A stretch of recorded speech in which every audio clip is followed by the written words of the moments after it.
All right, today's topic is for the workplace. It's for anyone who wants to grow in the area of time management. You sort of want to step up your game, whether at work, at home, in your social life. Really, this can be applied to all kinds of contexts. We're in week 1 of a series that we're calling the Domino Effect. And here's where we're going to go over the next few weeks. Today we'll talk about time management.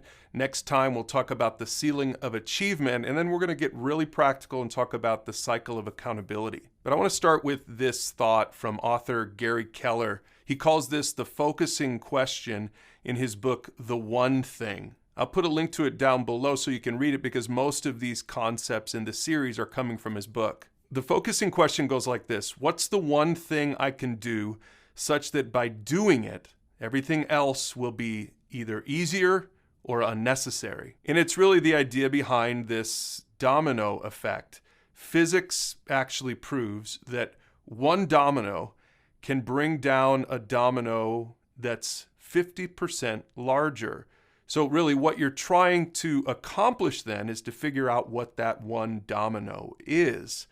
Think of your tasks as dominoes. Handling the most important domino first is going to knock down the larger ones, and that's going to create that domino effect.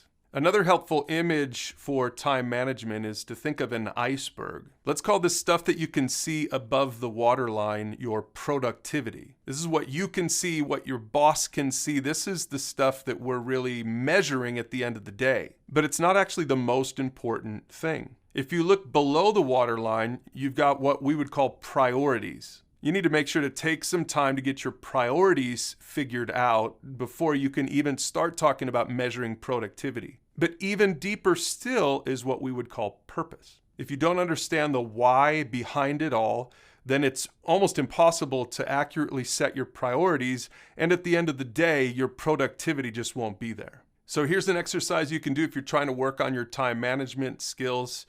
Take some time first to really answer the question, what's my purpose? What's my goal here? Maybe you can do this with a mentor or even with your boss.